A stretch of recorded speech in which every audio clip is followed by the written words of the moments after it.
Hey there, and welcome back into the Direct Selling Accelerator podcast. My name is Sam Hind, and today I get the pleasure of introducing you to my very own business mentor, Charley Valher. Charley is a great friend, an incredibly experienced business person, and probably the best copywriter or ad copywriter I have ever met. So if you want to hear from the brain himself, he's jumping on into this podcast episode to share some of his knowledge with us. So, of course, there'll be loads of golden nuggets speckled throughout. But Charley, being Charley, decided to have a little bit of fun and turn the tables on me. So rather than me asking him the questions in this episode, he decided to interview me and ask me all the questions. So we had a good laugh, a lot of fun. I know you're going to enjoy this one. Grab your cup of tea, cup of coffee, your pen and paper, and get ready for some golden nuggets. They're speckled all throughout, and enjoy the episode.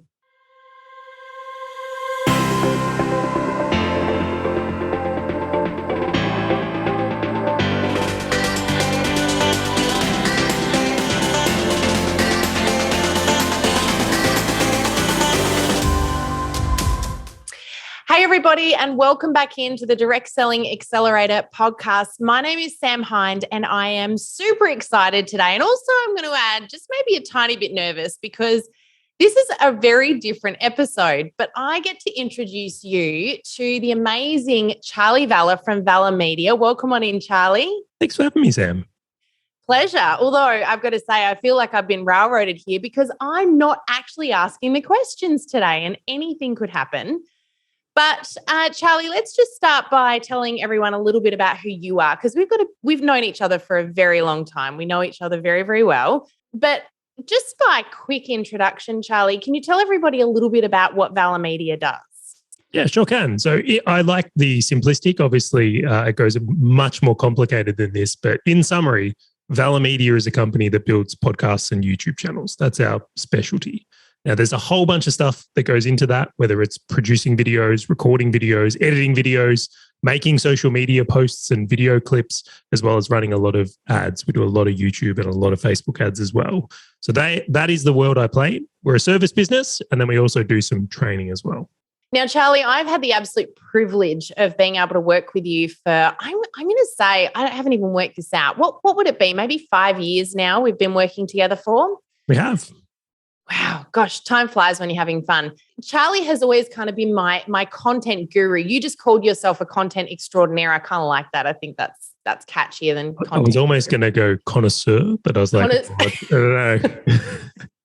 I like it. We'll go with either. That's fine. We might have to change your business cards though.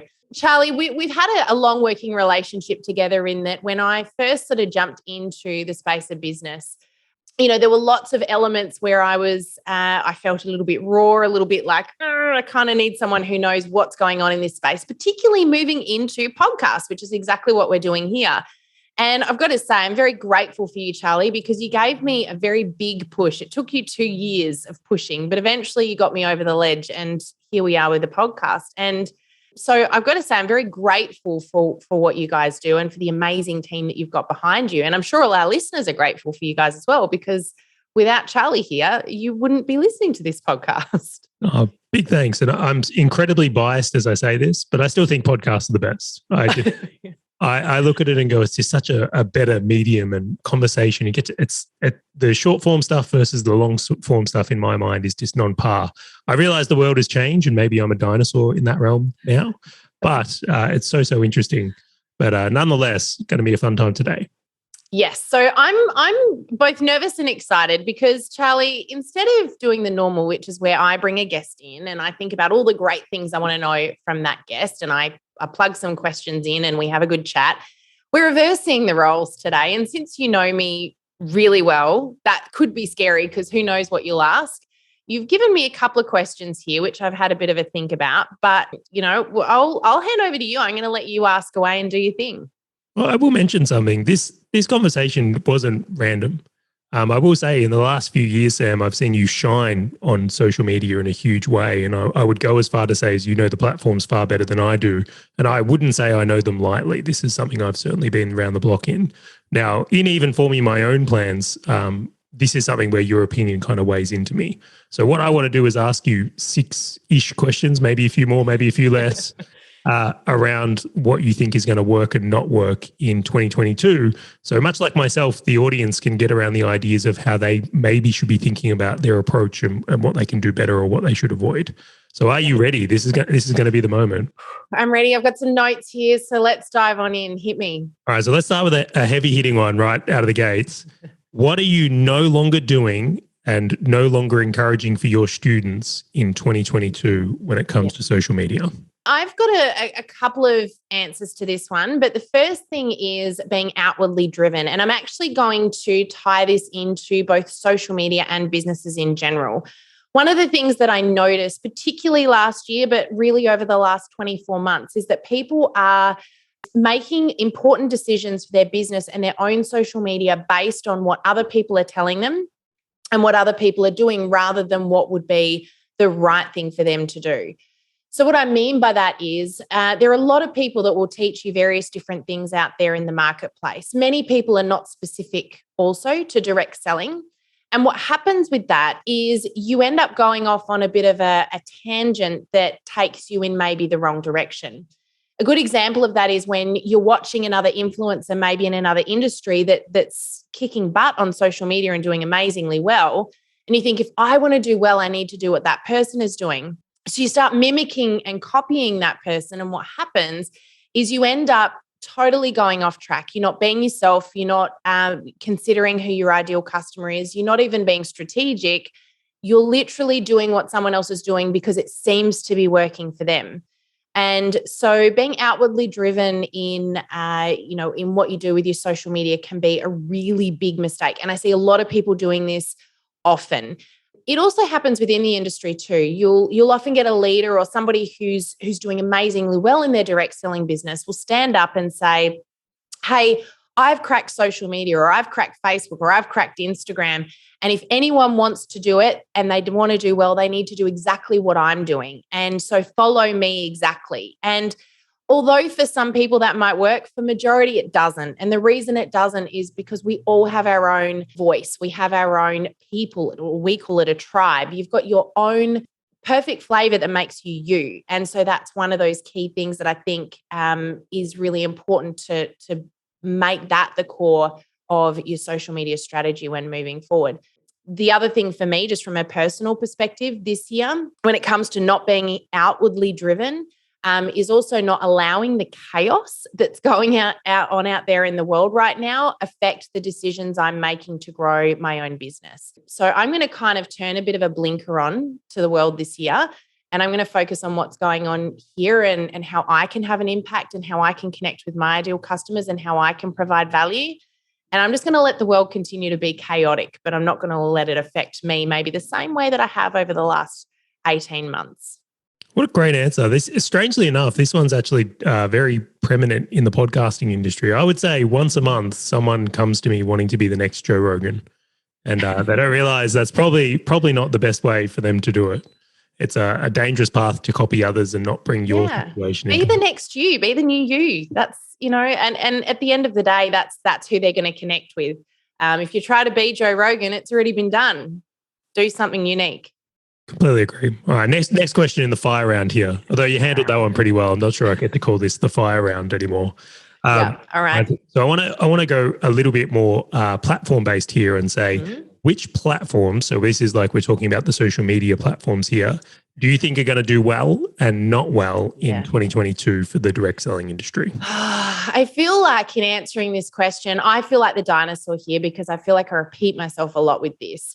But I'm going to be a little bit boring. I'm going to explain why. And I really think that the platform that will continue performing well this year will be Facebook, closely followed by Instagram. And my reasoning for this is because I think it's very easy for us to forget who the big player is here. Facebook, I'm going to put it out there, Charley, I think is the most powerful organization, company. Even Mark himself would be one of the most powerful individuals globally.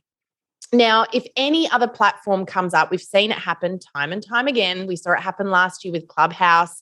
We've seen it happen with TikTok. If I can't beat them, join them attitude. He either buys things out that come up and do a little bit okay, or he mimics what the things that they're doing that are working ditches the things that aren't, and he uses them to make his platform better. I don't think it's possible for Facebook in this day and age to backtrack. Now, people tend to focus a lot on the shiny new thing over there. And that we saw that happen with TikTok. People got super excited and they were like, look at this cool thing that's going on over here. Let's go and put all of our time and effort and energy over there. The thing is that 59% of social media users globally still use Facebook every single day. That means even if they're on other platforms, more than half of people who use social media are still using Facebook as well as their other platforms every single day. Actually, I got that stat wrong. It's now 69%. I knew that seemed low. And I looked this up yesterday because I wanted to know, are people moving to other platforms? Are they looking at the shiny new object? And the thing is that they might be dabbling and playing in those spaces, but they're still showing up on Facebook. So we've still got, in theory, a captive audience, but the problem is getting their attention. And that's where most people struggle. And that's where we come in and we help. As far as the platforms that I think we're going to see a little bit of a drop off on, I'm going to speak for the direct selling industry when I say this.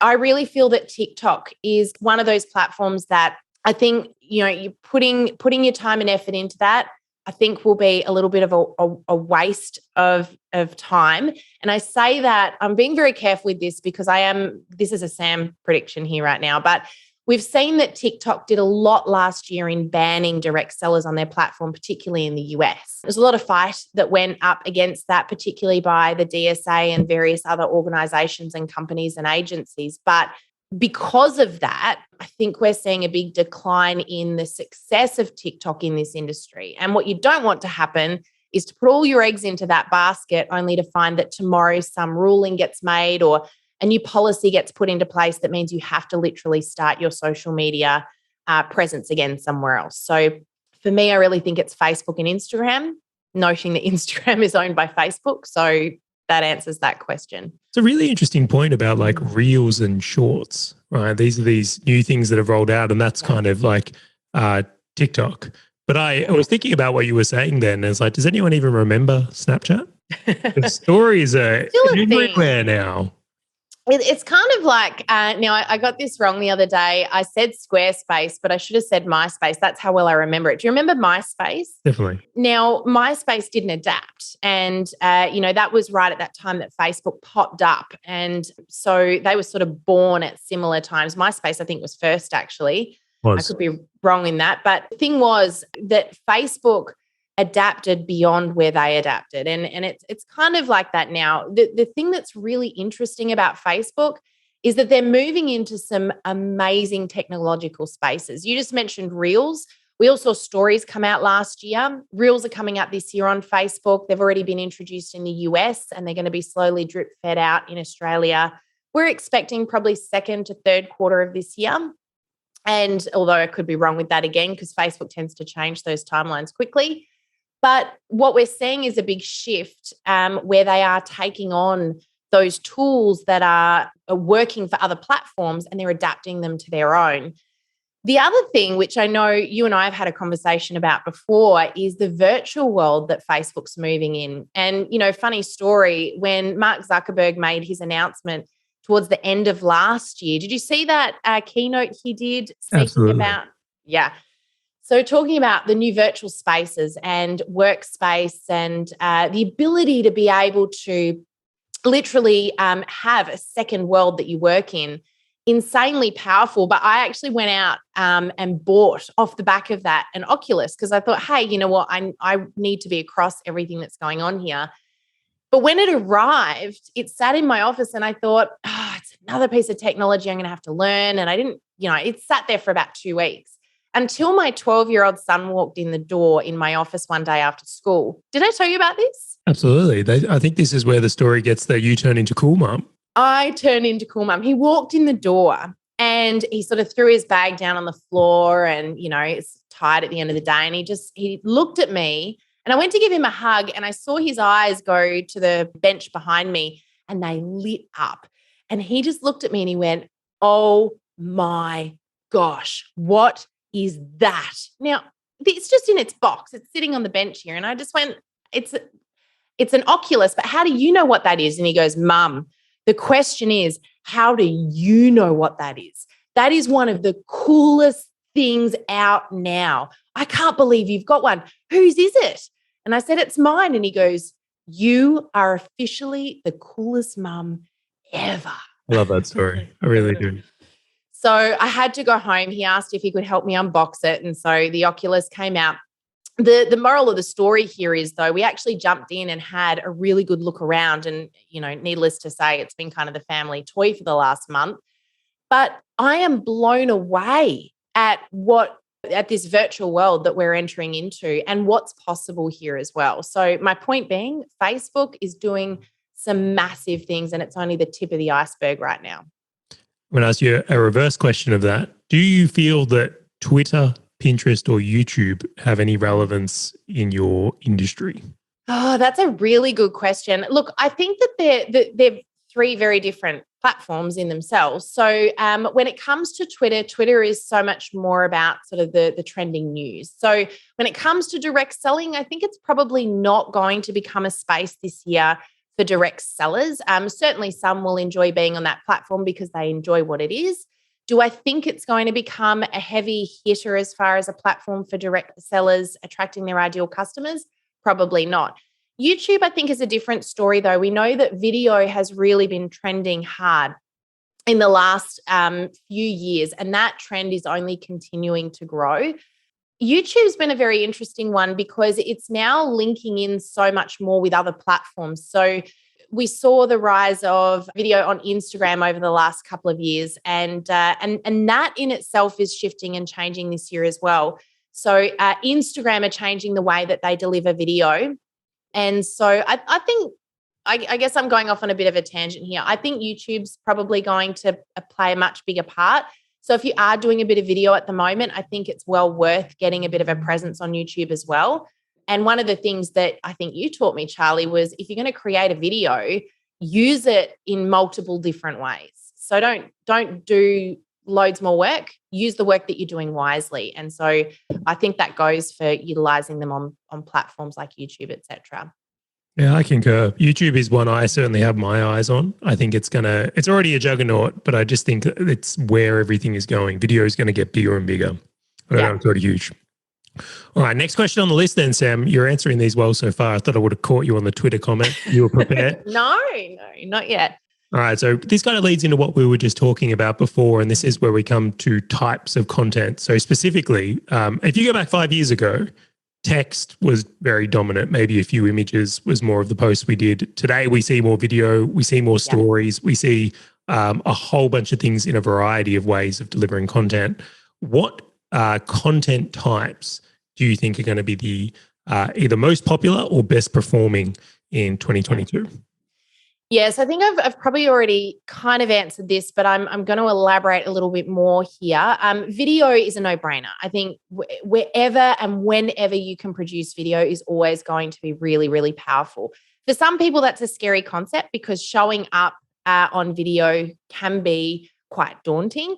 But just remember that there are loads of different ways that you can do video content. It doesn't have to involve your face on a camera, although that's probably always going to be best for that relationship building process and connecting with people. But there are loads of ways you can incorporate video. But the next one is actually, there's two different elements to this. I'm going to say stories. And by stories, yes, I refer to stories on Facebook and Instagram, the actual post type. But I actually, when I wrote this down, I meant telling stories. And I'm seeing a really big shift into this space where people want to see the story. They want to read the story. They don't want to be told what they should be doing. They want to hear what you do and why you do it. They want to hear about anecdotes and fun tales, and they want to be driven by that curiosity and intrigue. I've noticed, particularly on Instagram, there's been a huge shift towards storytelling versus that real short form content. You'll notice that, over the years on Instagram, a lot of people have been teaching just to do one-liners or, less text is more on Instagram. What I'm noticing is that there's a huge shift towards those longer form stories where someone is actually sharing an experience they've had or a thought that they've had, or something that sort of takes people into, I guess, being more relatable with one another. And I'm seeing that on Facebook as well. So storytelling is huge. I know, Charley, you've always been big on this, because whenever we write content and, we've had years of doing this stuff together, you're always going, come back to the story, tell the story, share the story. And I think that that's probably more powerful than ever right now as far as good quality content is concerned. I'm going to insert one more in here, and that's Reels. That's another one. I get where you're going, but yes, I agree. I just have to share one quote though quickly here. Yeah. I once went to a training on video, and the guy was saying stories are important, and someone put their hand up and said, do we have to do stories? He said, only if you want to make money. That's so good, and it's so true. Do I was talking to Lisa McGuinness-Smith this morning. You guys would have probably heard a podcast episode we did with her on storytelling earlier in 2021. And Lisa is all about stories. For her, it's the game plan in any business is sharing stories. And I said to her, one of the things that's always frustrated me is, when you got that person that's got a better story than you, and you're like, my story just feels boring compared to that person. And she just reminded me that in order to relate with anyone, we've been given all the stories that we need. We've already got all of the stories that we need to relate with the right type of people for us. It's just that we're comparing ourselves so often to others out there, and that's where the problem lies. And I was like, it's probably really, really true. My people don't need to hear this great, big, convoluted story about me climbing to the top of Mount Everest, because then I would be after a completely different type of a customer, wouldn't I? Yeah, relatability and relevance, I think, are a very big important part of stories. The last piece of content I did mention there, and I will touch on this really quickly, is Reels. And I say this because I want to give a little bit of forward thinking to people that haven't yet got this, which probably most people won't as this podcast comes out. But throughout the year in 2022, they'll start to see it dripping into their Facebook. Whenever we utilize any new tool, new feature that Facebook or Instagram release, they will favor those that utilize those new tools. So even if the tool flatlines, do you remember when the avatar came out? Would it have been the beginning of last year? I feel like it was just this thing where suddenly, do you remember the cartoon faces of everybody? It's still kind of out, but it's also just no one does it anymore. But when it came out, did you notice that all you ever saw were people's avatars saying, hi? Because Facebook went, you're using a new feature, we're going to push it out. And they prioritize anybody that utilizes their new features, because they want everyone's feeds to be slammed with them, because they want everyone to know it exists. So when it comes to Reels, if you get given this new feature, you probably won't get it at exactly the same time as everybody else. Get in and play with it, because you'll find you reach more people for a period of time, and just quietly, you'll probably get away with a lot more mistakes as well. That was the exact same on YouTube with Shorts. We noticed a big spike, and I mean a monstrous spike to the early adopters. If I almost would, I don't want to blanket rule this, but I would say that anytime a new feature comes out, it is more advantageous than not to be one of the early adopters. It really is. Yeah. Yep. Absolutely. How often have we missed the boat when it comes to social media? I reckon every one of us have got regrets where we go, I just wish I'd had a crack at that sooner. Well, this is going to be one of those things, and I'm giving you a heads up now. So be ready for it.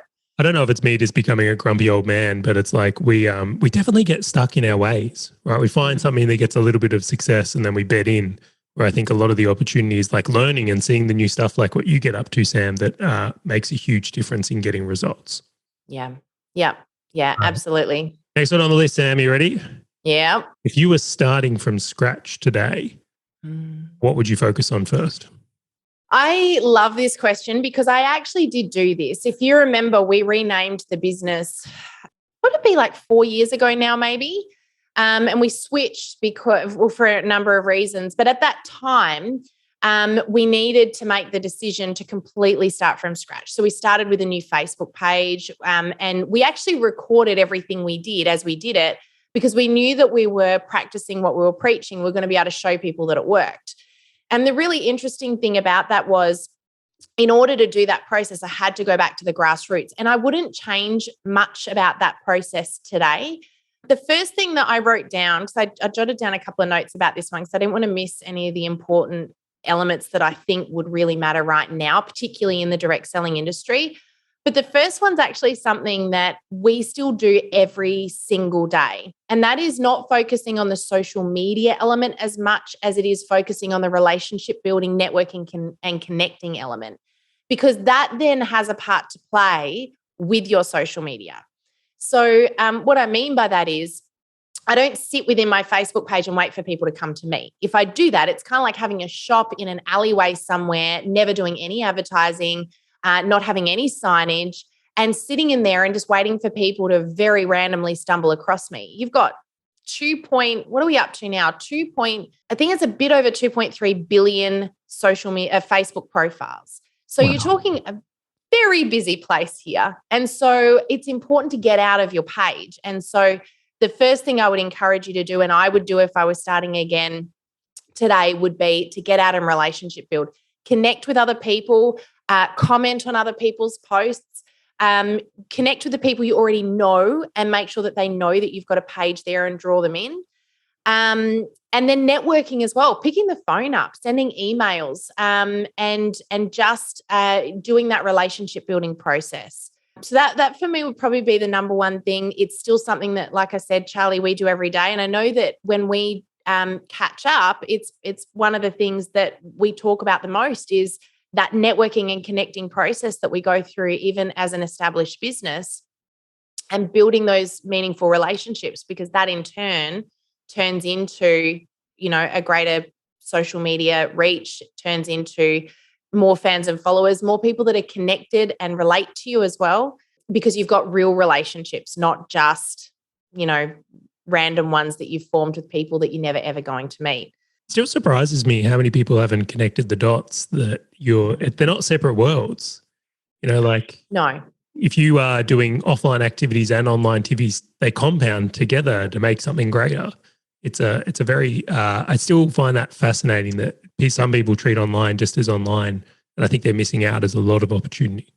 Yeah, it's funny. I see a lot of people showing up on Facebook as a completely different persona. Have you noticed that? You get people showing up and you think, that's not you. That's not who you are. I know the you, and that you're speaking, using a different language, you're showing up in a completely different way. And it's almost, actually not almost, it's quite off-putting, I think. Keyboard warriors, right? You know them in real life and they're soft, gentle people, but they get into these on social media. It's like, whoa. Yeah, I know. Look, I think the most powerful thing that you can do with Facebook is imagine that you are sitting across from one of your best customers or one of your favorite friends, someone that you connect with and you relate to really well. Imagine you're having a coffee with them. What would that conversation look like? How would you be speaking to them? How would you be showing up? What stories would you tell? What would you talk about? They're the sorts of things that should be showing up on your Facebook feed, because if it's relatable enough to speak about over coffee or a catch up with someone, or if you're on the phone with them, then it's going to be good quality content to build that relationship with more of your ideal customers on social media.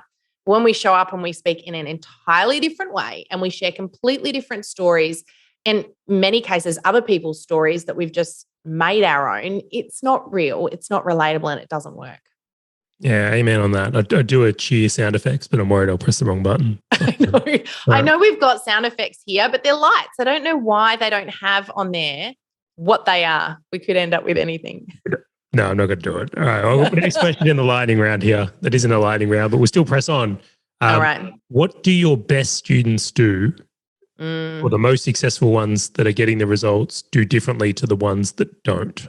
Look, the very first thing I wrote down here was being themselves. And I think we've, touched on that enough. They show up as themselves. They're not mimicking anyone else. They are unashamedly themselves. But the other thing that they do is that they're unashamedly reaching out to one particular group of people. They identify and know who their target customer is, or their tribe, as we call it at Oxano. We call it your tribe. They identify who that person is and they make it their mission to get to know that person inside and out. and they're always value first. So they're always looking for the relationship building opportunities and providing value. They don't come into conversations and putting content out there with this hidden agenda that they always want to sell. The people within our courses, within our training, are the people that do really, really well, are the ones that focus on the relationship, and the sale literally takes care of itself. And these are people that are absolutely kicking it out of the park. They're doing amazing, amazing things because they're focusing on the relationship rather than that sale. The other thing I will say, because I was having a good think about this when I saw this question, and I love the question, by the way, Charley, because I think it really, for me, came back to the attitude that these people have. And I think it's always about the attitude. It's not so much about what they're doing, it's what they're willing to do and what they are, how they're showing up. So the people that I see performing in their businesses, even those that are not in our courses, but people that we know in the industry that are just knocking it out of the park every day, are people that are always willing to learn and grow. People that are showing up going, you know what can I learn from this person or this situation?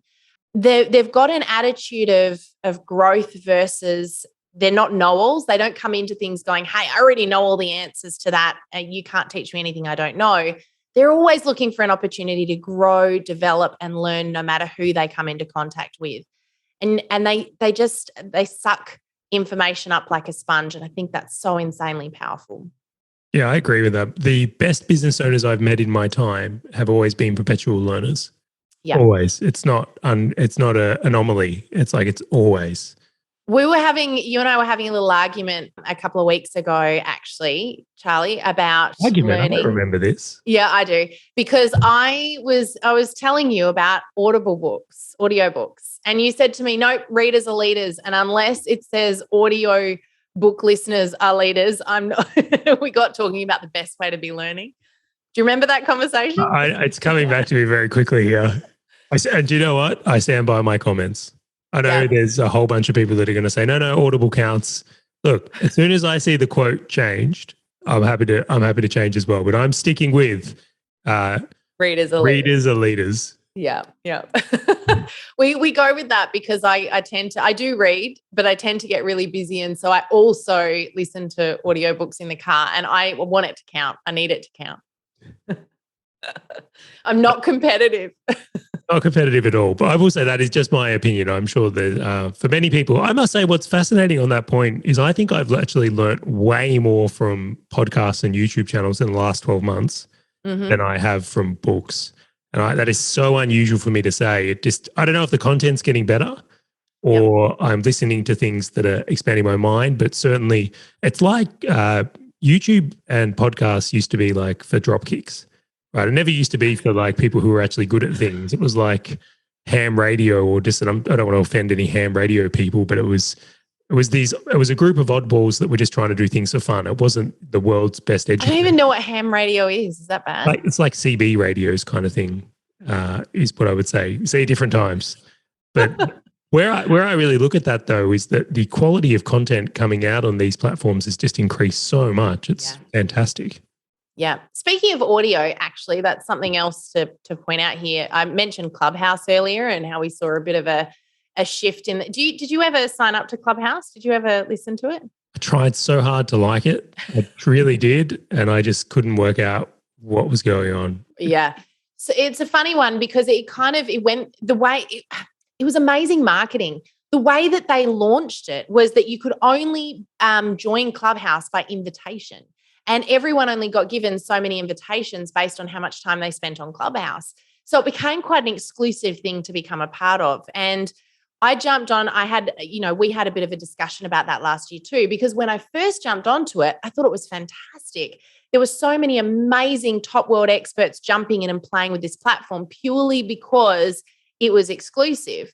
When it lost that exclusivity, it started to drop off. And interestingly, I jumped onto it yesterday and I couldn't find anything that I thought was worth listening to.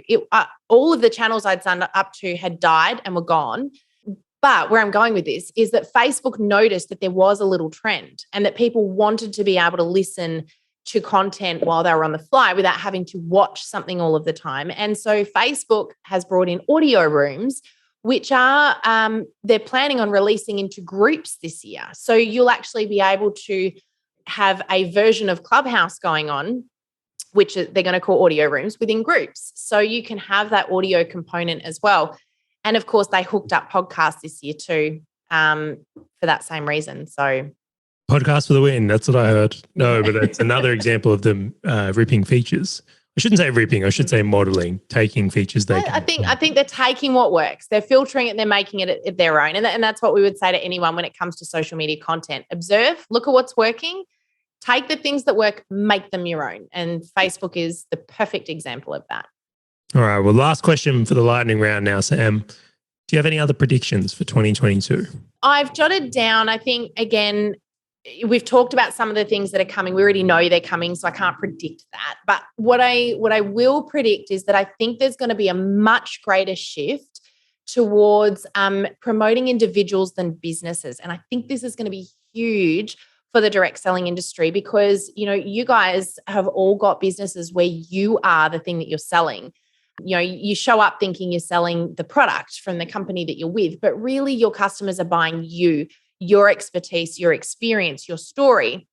And that's going to be fantastic because Facebook is going to be releasing something this year called the ability to switch to professional mode on individual personal profiles. And they're doing this because of that move into the influencer world. But I think what's going to happen is that this is going to shift from, corporate brands more into individual brands. And I think Facebook's really putting a lot of effort and energy into helping people to become their own brand versus, something that isn't a persona, something that people don't relate to so much. So I think there's a lot to be unpacked with that. I think a lot's going to happen in this space. So I would say just watch this space, but I think that's going to be insanely powerful for this industry specifically. And I can see a lot of shifts about to happen in that way. How fascinating. How fascinating. Another little hidden glimpse of what's coming from Facebook land, which is interesting. Well, that's it for my question, Sam. I must say, I had when you build an idea of how someone's going to answer your questions, yeah. I was like, I think I know what answers are coming. And even then, I say that I've got tons of things I wasn't expecting. So this is another point why it's important to talk with people that are actually on the platforms, boots on the ground, like not just my views of things. Like I didn't even know there was a professional version coming. So I would say thank you for answering my question, Sam. It's a pleasure, Charlie. And I've got a question for you because I have to switch it, right? I can't just let you ask all of the questions. So I'm going to put you on the spot here because I know you're going to give an amazing answer to this one. But we always ask this question, and that is going back to our readers' quote, what book would you recommend to our listeners for this year? Now, you can't cheat and use the one that you said in our Accelerator training. That's the one I was going to recommend. It's the I know. Helpful. So you have to give two in that case. Okay, so the one I mentioned in the Accelerator training was the Boron Letters, Boron Letters. A very, very famous copywriter wrote a book called The Boron Letters, which I won't go into the story of right now, even though it's a phenomenal story. I think that book is the best starting point for people who want to become great at content. And it applies to everything, whether you're scripting videos, writing social posts. I think it is a very, very powerful book for people in that realm. If I had to pick another book that I thought would be the most helpful in that department, now I'm really racking my brain going, You've given me so many great books over the years. I will just, while you're thinking, say that Greg and I both, off that recommendation, read did you say the Boron? I keep saying boron, but that's not how it's pronounced. It's actually a prison, right? I'll tell the story quickly. Yeah. Gary Halbert was a very famous and well-known copywriter, and he wrote an advertorial and it published it in the newspaper. And this advert converted. So he sold a whole heap of products. The only problem was Gary was getting a little bit older, didn't mind a drink in the afternoon. He thought he mailed everyone the things they'd bought from his ad. It turns out he didn't. So that is textbook mail fraud. He took all their money and didn't send them the product. So he ended up in jail. It was the Boron jail. And while he was in jail, he wrote a series of letters to his son, which are all about how to write great copy or make great content. So that and many other things I will add in there. It is a phenomenal book. I highly recommend it. I actually am enjoying, I'm probably 2/3 of the way through. Greg finished it a couple of days ago. I'm enjoying it more than I have, I think, any of the other books that I read last year. It's well worth reading for sure, I would say. All right. What I find so interesting about that book is you don't he manipulates you, then tells you how he manipulated you. It's fascinating that you're reading this book, you're like, oh wow, I've really got to do this thing. He's like, see how I did that? That's how I got you to do that thing. I haven't got to that point yet. All right, it's coming. It's a phenomenal read. So I'm going to recommend that one. And then there's another one, book called Stories That Sell, or the other Donald Miller book, which is Story Brand. I think they're phenomenal for content makers. Yep. Awesome. Love it. So I'll have to put that one next on my list because I haven't read that one, although I have done some story brand exercises before. So it'd be interesting to see how that correlates. Okay, Charley, favorite quote? Can't say readers are leaders. I feel like you're handicapping me on all my favorites. Leaders are readers. No, I'm joking. I love the one that if you want things to change in your life, then you're going to have to change things in your life. I think that it is such an important idea to think about, that if we want to see change in the world, that we are the ones that must change. Doing the same things over again, expecting a different result, is not a good way to do your life. Yep. Love it. Awesome. And the last one here. No, sorry, we've got two more. Can you believe I'm remembering these off the top of my head? I have asked every guest these questions over the last 12 months, and some of the answers we get are awesome. So next one is, if you could have any superpower, what would it be? I'm going to have to go with time travel. I feel like that's I'm back to the Future's kid right here. So where would you go if you were time traveling? Back or forward? You get the ability to use it at your whim here, right? Oh, right. So it's not just one. You backwards and forwards. Yeah, if Superman can fly, he can fly when he wants, right? It's not a one-time fly kit. So if I'm time traveling, this is what I'm after. Yeah. There's a whole lot of things you would bet on in the last 18 months, right? Absolutely. And the very last one then kind of ties into what you've just said, which is, if you could go back in time and say one thing to your past self, what would you say? Go all in. Oh, yep. Good one. Love it. Awesome. Well, Charley, that was nowhere near as painless as I thought it was. As painful as I thought it was going to be from my perspective. I hope it wasn't too painful for you. That was good fun. Yeah. Thank you so much for jumping in and throwing those questions our way. I think I'm actually really excited about this year and what's coming. There's a lot coming, by the way, but I am excited about this year. Yeah, don't be fooled. It's going to be a great year for those that are willing to go and get for it or go and work for it. But I tell you now, if you're going to remain in your shell thinking the world is ending, you won't get any of those glorious rewards. Yep, so true. Love that. So thank you so much for jumping on in, Charley, and joining us today. And of course, for putting me on the spot for a change. Certainly, I can be far more empathetic towards those guests that I have in here now. So thank you very much for joining us. Great to finally get you on the podcast. I will say this has been a long time coming, but really appreciate you and your expertise and for everything that you've shared today as well, Charley. So thanks for joining us. My absolute pleasure. See ya. See you guys. We'll see you again in the podcast next week. Bye for now. Thank you for joining us in this episode of the Direct Selling Accelerator podcast. If you love listening and you found that this was helpful for your direct selling business, please like and subscribe to our YouTube channel. You can also check out the recommended video that's popped up on your screen right here. I look forward to seeing you again next time. Bye for now.